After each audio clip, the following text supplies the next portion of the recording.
नमस्कार दोस्तों, स्वागत है आपका हमारे पॉडकास्ट में, जहां हम आपके लिए लाते हैं कुछ बेहतरीन और समय की कसौटी पर खरी उतरी किताबों की कहानियां। आज हम चर्चा करेंगे एक ऐसे क्रिएशन पर जिसे पढ़ते हुए न सिर्फ रोमांस बल्कि सामाजिक वर्ग और पूर्वाग्रह की गहरी समझ भी मिलती है। हम बात कर रहे हैं प्राइड एंड प्रीजुडिस यानी गर्व और पूर्वाग्रह के बारे में, जो जेन ऑस्टिन द्वारा लिखा गया एक अमूल्य उपन्यास है।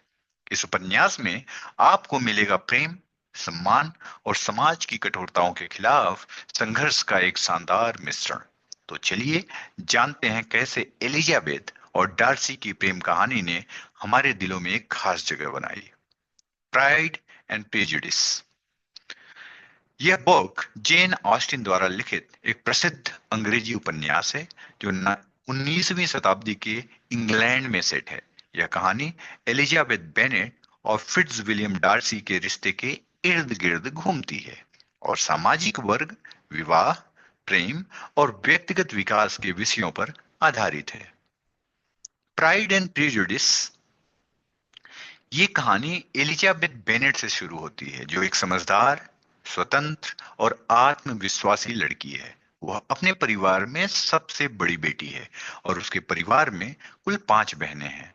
उस समय इंग्लैंड में समाज का एक कठोर ढांचा था और महिलाओं के लिए शादी करना एक अत्यधिक महत्वपूर्ण और अनिवार्य कदम था, क्योंकि समाज में उनका स्थान इस बात पर निर्भर करता था कि वे किसके साथ शादी करती हैं। एलिजाबेथ का परिवार एक साधारण और मिडिल क्लास का परिवार है और उनके पास उतनी संपत्ति नहीं है कि वे अपनी बेटियों के लिए अच्छे और सम्मानित पति ढूंढ सकें। उनके पिता श्री बेनेट एक बुद्धिमान और व्यंग्यात्मक व्यक्ति हैं, लेकिन उनकी पत्नी श्रीमती बेनेट हमेशा अपनी बेटियों की शादी को लेकर चिंतित रहती हैं और यह चिंता उन्हें हमेशा परेशान करती है। वो चाहती हैं कि उनकी बेटियां जल्दी से जल्दी अच्छे और संपन्न व्यक्तियों से शादी कर लें। इस समय के इंग्लैंड में विवाह केवल दो व्यक्तियों के बीच प्रेम का विषय नहीं था, बल्कि यह एक सामाजिक अनुबंध था जो परिवारों की प्रतिष्ठा, संपत्ति और समाज में स्थान को सुनिश्चित करता था। इसलिए एलिजाबेथ और उसकी बहनों को एक अच्छे पति की तलाश थी, लेकिन उनके पास अधिक संपत्ति या सामाजिक स्थिति नहीं थी जो उन्हें समाज में अच्छा स्थान दिलवा सके। यही कारण है कि उपन्यास की शुरुआत में हम देख सकते हैं कि परिवार की लड़कियां शादी के बारे में सोचने और योजना बनाने के लिए मजबूर हैं। एलिजाबेथ, जो अपने परिवार में सबसे समझदार और परिपक्व लड़की है, विवाह को सिर्फ एक सामाजिक बाध्यता के रूप में नहीं देखती। वह मानती है कि विवाह का सबसे महत्वपूर्ण पहलू प्यार और आपसी समझ होनी चाहिए, न कि केवल आर्थिक और सामाजिक स्थिति। इस विचारधारा के कारण वो कई बार अपने परिवार के और आसपास के लोगों से असहमत होती है, जो शादी को एक औपचारिकता और संपत्ति की बढ़ोतरी के रूप में देख रहे होते हैं। कहानी की शुरुआत में हमें यह दिखाया जाता है कि एलिजाबेथ और उसकी बहनों के सामने एक कठिन चुनौती है, एक अच्छे पति का चुनाव। लेकिन एलिजाबेथ इस बात पर विश्वास रखती है कि शादी को सिर्फ प्यार और सच्चे संबंधों की नींव पर ही होनी चाहिए। इस प्रकार कहानी में एक महत्वपूर्ण मोड़ आता है जब एलिजाबेथ बेनेट की मुलाकात फिट्ज विलियम डार्सी से होती है। डार्सी एक समृद्ध और प्रतिष्ठित युवक है जिसे समाज में उच्च स्थान प्राप्त है और वो एक ऐसे व्यक्ति हैं जो अपने धन, प्रतिष्ठा और सामाजिक स्थिति पर बहुत प्राउड करता है। डार्सी की स्थिति और व्यक्तित्व उसके जीवन के दृष्टिकोण और समाज में उसके स्थान को देखकर यह स्पष्ट होता है कि वह दूसरों को तुच्छ समझता है, खासकर उन लोगों को जिनकी सामाजिक स्थिति उनकी जैसी नहीं है। एलिजाबेथ की डार्सी से पहली मुलाकात कुछ खास नहीं होती। जब डार्सी पहली बार एलिजाबेथ के साथ एक सार्वजनिक सभा में मिलता है, तो वह उसे और उसके परिवार को नजरअंदाज करता है। एक पार्टी में जब डार्सी को एलिजाबेथ को नृत्य के लिए आमंत्रित करने का प्रस्ताव दिया जाता है, तो वह बिना किसी संकोच के ये कहता है कि वह बेनेट परिवार की किसी भी लड़की से के साथ नृत्य नहीं करेगा। क्योंकि उसे लगता है कि वे समाज के उच्च वर्ग के योग्य नहीं है। यहाँ डार्सी का घमंड और आत्म मुग्धता साफ दिखती है। उसकी यह टिप्पणी न केवल एलिजाबेथ को ठेस पहुंचाती है, बल्कि पूरे परिवार को भी अपमानित करती है। डार्सी की सोच और व्यवहार से एलिजाबेथ बहुत प्रभावित होती हैं। इसके बाद एलिजाबेथ डार्सी के बारे में और अधिक सुनती है और उसके घमंडी और असंवेदनशील प्रवृत्तियों के बारे में जानती है, जिससे उसकी राय और भी नेगेटिव होती जाती है। वह उसे एक ऐसा व्यक्ति मानने लगती है जो केवल अपने उच्च वर्ग और संपत्ति पर गर्व करता है और दूसरों को उसी दृष्टिकोण से देखता है। हालांकि जैसे जैसे कहानी आगे बढ़ती है, एलिजाबेथ को डार्सी के बारे में कुछ और बातें पता चलती हैं, जो उसके व्यक्तित्व के अन्य पहलुओं को भी उजागर करती है। लेकिन शुरुआत में एलिजाबेथ का उसके प्रति यह नकारात्मक दृष्टिकोण और घमंड वाला रवैया उपन्यास की कहानी के विकास के लिए एक महत्वपूर्ण आधार बनता है। फिट्जविलियम डार्सी के घमंड और एलिजाबेथ बेनेट के परिवार के बारे में उसके पूर्वाग्रह दोनों के बीच की दूरियों का कारण बनते हैं। डार्सी का यह घमंड और उसकी सामाजिक स्थिति के प्रति अति आत्मविश्वास उसे एलिजाबेथ और उसके परिवार को तुच्छ समझने पर मजबूर करता है। डार्सी के लिए एलिजाबेथ का परिवार और उनके आसपास के लोग उस ऊंचे सामाजिक स्तर के योग्य नहीं हैं जिसमें वह खुद को रखता है। इसके अलावा डार्सी का यह रवैया और एलिजाबेथ के परिवार को कमतर समझने के प्रवृत्ति दोनों के रिश्तों को कठिन बना देती है। इसलिए शुरुआत में एलिजाबेथ डार्सी को एक ऐसे व्यक्ति के रूप में देखती हैं जो केवल अपनी संपत्ति और उच्च वर्ग पर गर्व करता है। वो ये मानती है कि डार्सी का व्यवहार सिर्फ उसका अहंकार और अपने सामाजिक दर्जे का दुरुपयोग है। इस घमंड और अहंकार के कारण एलिजाबेथ का डार्सी के प्रति नकारात्मक दृष्टिकोण और भी गहरा होता जाता है। लेकिन जैसे जैसे कहानी आगे बढ़ती है, एलिजाबेथ को डार्सी के बारे में कुछ महत्वपूर्ण बातें पता चलती हैं जो उसकी राय को बदलने का कारण बनती है। एक प्रमुख घटना के रूप में डार्सी अपनी बहन लिजी के लिए खतरे से निपटता है, जब जिली का गलत संबंध एक संकट में बदलने लगता है। लिजी का संबंध विलियम लुकस नामक युवक से शुरू होता है, जो उसका एक अच्छा दोस्त होता है, लेकिन वह व्यक्ति लिजी के लिए सही साथी नहीं होता है। एक समय ऐसा आता है जब लिजी को इस संबंध को लेकर परेशानी का सामना करना पड़ता है और डार्सी इस मामले में हस्तक्षेप करता है।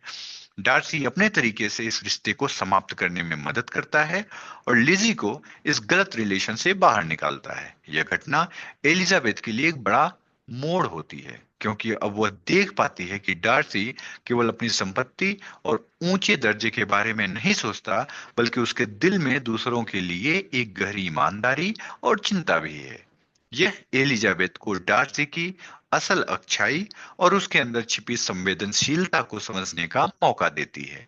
अब वह महसूस करती है कि डार्सी का व्यवहार केवल उसके घमंड से प्रेरित नहीं था, बल्कि उसने अपने अच्छे इरादों और कर्तव्यों का पालन करते हुए लिजी की मदद की है। इस घटना के बाद एलिजाबेथ डार्सी के प्रति अपनी राय में बदलाव लाती है।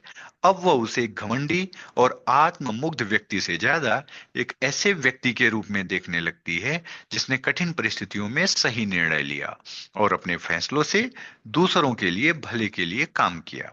इस तरह एलिजाबेथ के दिल में डार्सी के प्रति सम्मान और समझ बढ़ने लगती है और उनके रिश्तों की धारा धीरे धीरे बदलने लगती है। यह बदलाव न केवल डार्सी और एलिजाबेथ के रिश्ते के लिए, बल्कि उनके व्यक्तिगत विकास के लिए भी महत्वपूर्ण होता है। दोनों के लिए यह समझ का दौर है कि सिर्फ बाहरी आस्थाएं और पूर्वाग्रह ही नहीं, बल्कि सच्चे इरादे और कार्यों की भी अहमियत होती है।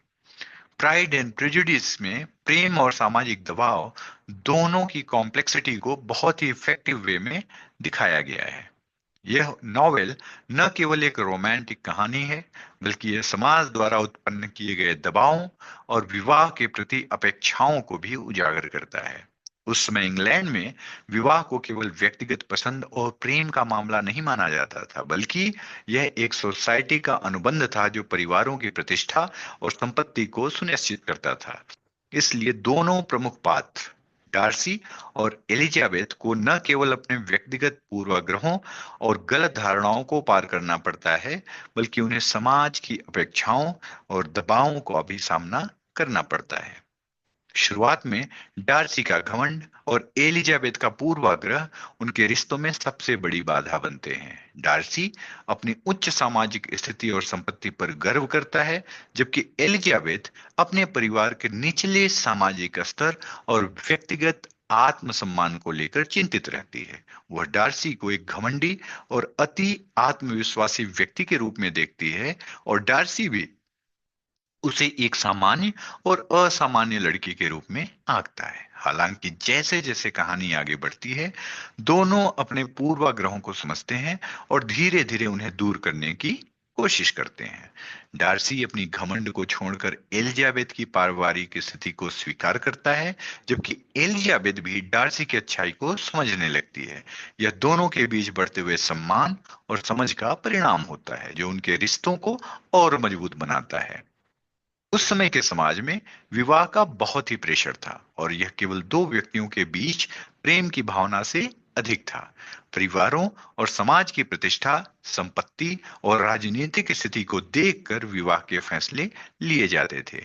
एलिजाबेथ और डार्सी दोनों को अपनी अपनी सामाजिक स्थिति के दबाव से जूझना पड़ा। एलिजाबेथ की मां चाहती थी कि वह किसी भी अच्छे और संपन्न व्यक्ति से शादी कर ले, ताकि परिवार की स्थिति सुधर सके। लेकिन एलिजाबेथ के लिए प्यार और सच्चे संबंध सबसे महत्वपूर्ण थे। वहीं डार्सी को भी समाज के दबाव का सामना करना पड़ा, क्योंकि उसे यह उम्मीद थी कि वह एक ऐसा साथी चुनेगा जो उसकी समान सामाजिक स्थिति का हो। यद्यपि दोनों के लिए समाज और परिवार की अपेक्षाएं एक चुनौती थी, वे अंततः यह समझ पाते हैं कि सच्चा प्रेम और समझ ही सबसे महत्वपूर्ण है। विवाह में केवल सामाजिक प्रतिष्ठा और संपत्ति की अहमियत नहीं होनी चाहिए, बल्कि दो व्यक्तियों के बीच की समझ और परस्पर सम्मान ही एक महत्वपूर्ण रिश्ते की नींव है। जब दोनों अपने अपने घमंड और पूर्वाग्रह को दूर करने में सफल हो जाते हैं, तो वे एक दूसरे को न केवल स्वीकार करते हैं, बल्कि एक दूसरे की सच्ची अच्छाइयों को भी पहचानते हैं। डार्सी ने दिखाया कि वह केवल अपनी संपत्ति और वर्ग के बारे में नहीं सोचता, बल्कि उसकी आत्मीयता और कर्तव्यबद्धता भी बहुत महत्व रखती है। वहीं एलिजाबेथ ने यह समझा कि डार्सी की पहली छवि केवल बाहरी थी, और वह अंदर से एक अच्छा इंसान है। इस प्रकार डार्सी और एलिजाबेथ का रिश्ता केवल प्रेम और आकर्षण तक सीमित नहीं रहता, बल्कि यह एक गहरे समझ और परस्पर सम्मान की ओर बढ़ता है। उनके रिश्ते का अंत एक आदर्श विवाह के रूप में होता है, जो न केवल प्रेम का प्रतीक, बल्कि यह समाज के दबावों और पूर्वाग्रहों के खिलाफ एक जीत है। कहानी का अंत इस प्रकार होता है कि एलिजाबेथ और डार्सी अपने अपने पूर्वाग्रहों को खत्म करके एक दूसरे के प्रति सम्मान और प्रेम विकसित करते हैं। अंत में वे शादी कर लेते हैं, और इस विवाह में केवल प्रेम ही नहीं, बल्कि आपसी समझ, सम्मान और सामाजिक बाधाओं को पार करने की भावना भी होती है। प्राइड एंड प्रिजुडिस न केवल एक रोमांटिक उपन्यास है, बल्कि यह सामाजिक वर्ग, विवाह, आत्मसम्मान और व्यक्तिगत विकास के बारे में महत्वपूर्ण विचार प्रस्तुत करता है। जेन ऑस्टिन ने इस नॉवेल के माध्यम से यह दिखाया है कि केवल प्रेम ही नहीं, बल्कि समझदारी और आपसी आदर भी एक अच्छे रिश्ते की नींव होते हैं। तो दोस्तों, यह था प्राइड एंड प्रेजुडिस का समरी, जेन ऑस्टिन के विचार से लेखन के साथ। इस उपन्यास ने हमें यह सिखाया कि प्रेम केवल दिल से नहीं, बल्कि समझ और सम्मान से भी होता है। डार्सी और एलिजाबेथ का रिश्ता न केवल व्यक्तिगत विकास की एक मिसाल है, बल्कि यह दर्शाता है कि समाज की बंदिशें और पूर्वाग्रहों को पार कर एक सच्चा और मजबूत रिश्ता कैसे बनाया जा सकता है। अगर आपको यह पॉडकास्ट पसंद आया हो, तो कृपया हमें अपनी राय दें और अगले एपिसोड के लिए हमारे साथ जुड़े रहें। धन्यवाद, और याद रखें, प्रेम सिर्फ एक भावना नहीं, बल्कि एक समझ और सम्मान का भी नाम है। धन्यवाद।